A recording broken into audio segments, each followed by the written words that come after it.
Coach, you ready? Holy good. Yes. Shut this right out where you're right, Coach. That's Coach.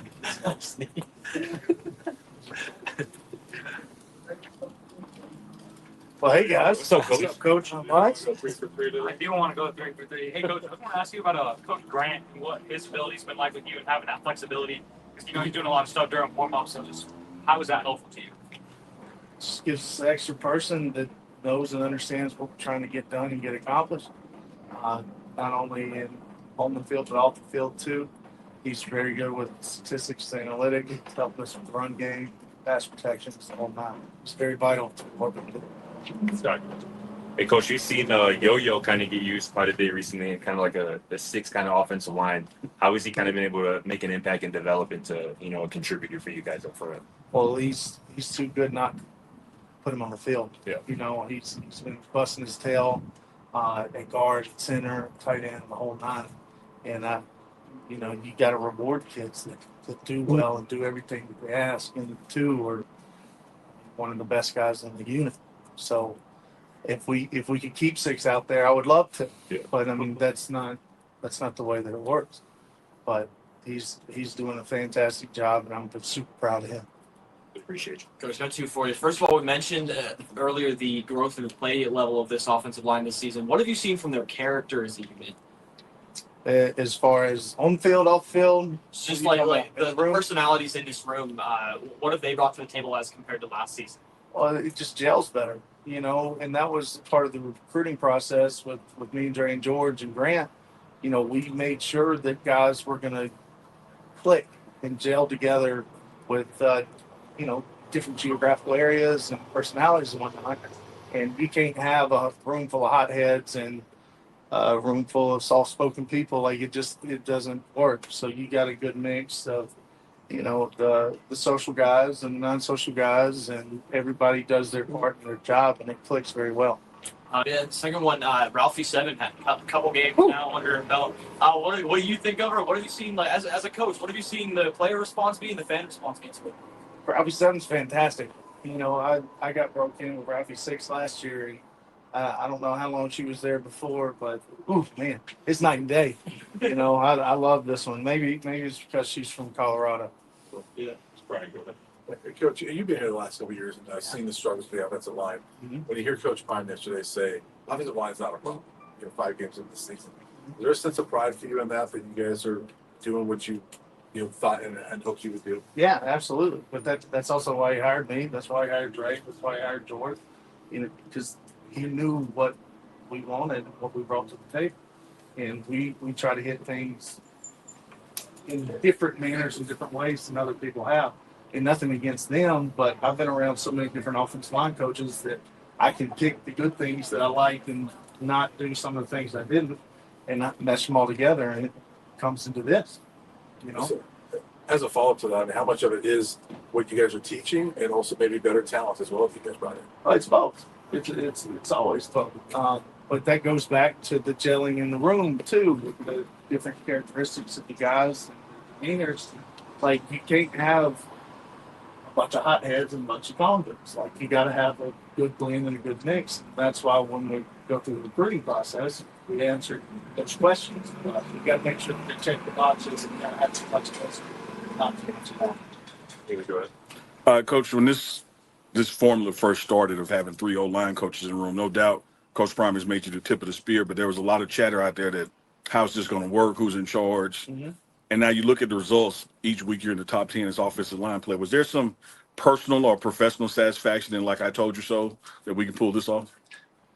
Not really, because I don't get down like that. But I do take pride in it, and it was important to me whenever I finally did get this opportunity to take it and run and not look back. Just like with guys that get on the field, like they finally get their opportunity, you take it, you keep it. Like that's the way you got to handle it and have that mentality about it. And we try to instill that into the guys. And once they see us do that on the same page and keep egos out of it, the proof's in the pudding. And follow up that, where are you from? Mississippi. No further questions. Coach, just curious what you're obviously going back to TCU this week for the first time since 2023. Just kind of what you remember from that season opening win a couple years ago and how it kind of changed everything. I'm sure you guys always believed you're going to win that game, but inside the program, but what it did afterwards as well. Well, it put everybody on notice that we were here and we were here for a reason, and we weren't just here for clicks and show and all that. Like, we're about our business. And I'm glad we're going back there, get another opportunity and playing down there. And two, most of our staff and most of our players are from the South too, so it's like a homecoming, And then we love playing at sea level because the celebration it's a huge advantage for us. Coach, just a lot of talk about leadership from Coach Prime this year. Just what have you seen from your group and Jordan in particular, trying to lead this team, lead the group at least too? Well, it's by example. It's by play on the field. You can't beat the talk. You have to do the action too.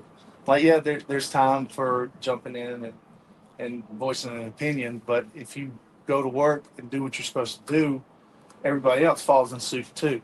But at the same time, you can't have bad habits and good play. Like, you have to have both. And I think they've done a pretty good job of exempling that. All right. I want to ask you a two-part question about the guys behind the main guys we're seeing.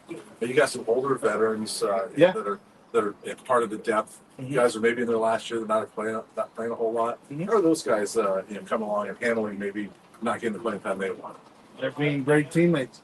And then two, like during practice with Cooper and Mackey, we're training these guys. Even Andre Roy, like, he's even had playing time. We're training these guys like they're playing. And I don't think you can handle it any other way because it's football. Like, you're always one play away from something. And you always have to have an answer, and you always have to have something up your sleeve for it. And they're doing a great job. Sorry, second part of that is just the young guys. How are they coming along? Chauncey and Cardi, guys like that. Good. Chauncey, he's getting a lot more reps now. Cardi, we had a private talk with him, but he stepped his stuff up even today. Like, we got done with our first team period and got to group teach, and Coach Prime came to the offense line and specifically gave him nuts. Because that's just saying that he's taking accountability for his actions and doing what he needs to do, and he's becoming more than just a freshman. It's that part of the year. 6 games in, we're going into the 6th game. You start to see guys start to turn. The other night, you guys kind of got away from the run game, middle of the game a little bit, but when you were running the football to the backs, you guys were really effective. Is there something you can build on? Feels like that might have been a big step forward for you. Absolutely. And then from our first interviews, whenever I got hired, like, that was one thing that we wanted to be strong in is the run game. And it's offensive line. You got to take pride in running the football. And, it wouldn't hurt my feelings if we ran it every play. But, you can't always do that, right? Yeah. But, I think they're doing a heck of a job. And as you see throughout the games, like, BYU's the first one where we really put it all together as a five, as a group. The other thing I was going to ask about is right tackle. You just mentioned you had Andre in there after having Larry, and now you're back to Larry.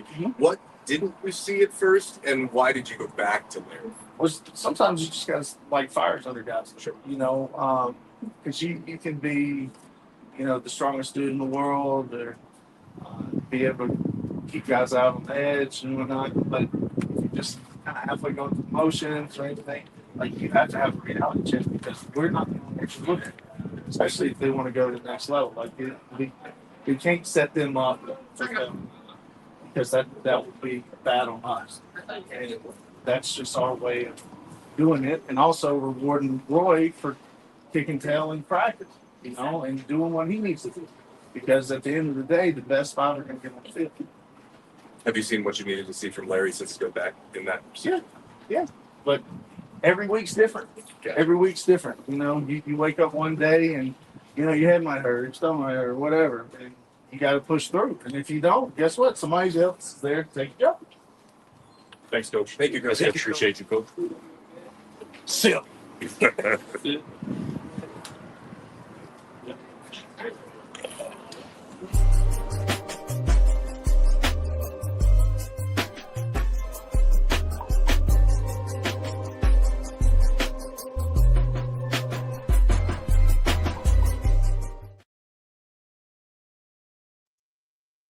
morning run. It's the morning run. It's the morning run. Uncle Neely, Big Dog, Chico, Dukes, the Scoop, live and in effect. Uncle Neely's boots on the ground right there in Boulder, Colorado. Dukes in Atlanta. And of course, I'm out here in the middle of the ocean, 7 a.m. Hawaii time, checking in, holding things down from the far west coast. Shout out to the big O-line, Big Zarian McGill, Xavier Hill, and Coach Gunnar White, all three native Mississippians. And hey, Dukes, got a lot of guys from the South on this Colorado football team. Before we go into our guest for today, any thoughts on hearing those big old linemen speak along with the coach? Also, make sure you hit that unmute button for your dog. Yo. Yep, can you hear me? Yep. Man, you know how it is, like you at your grandma's house for the summer and all your cousins there and everybody trouble, but you know you ain't did nothing. Yeah. So the offensive lines, that's how they sound like, hey, everybody in trouble. But hey, we did our part. Hey, my bed got made up. Like, hey, Right. y'all, you know, that's kind of how it felt like. And not to say they did that on purpose, but that's just kind of how it is right now. You know, everybody has something to say about every particular group on the defense. There's something to be desired from pretty much every position group on the team. Outside of the specialists, I think the offensive line have accounted for themselves well. And even Coach Prime yesterday in the press conference saying that it's like, you know, teacher get mad, walk in the classroom. Everybody who talking, you know, you can't, you know what I mean? Y'all don't get no recess. Right. Offensive line sitting back like, shoot, I'm going to play. I'm good. Hey, I'm straight. Yeah. For real. Shout out to your Mississippi brethren, Uncle Neely. All three of those guys. Yeah, we about 8-9 deep on the total team, you know. Yeah, y'all deep. If Fat Joe was explaining, he'd be like, hey, we got 100 Mississippians on the team, son. 100. No, Fat Joe gonna always put something on there. Shout out to Fat Joe.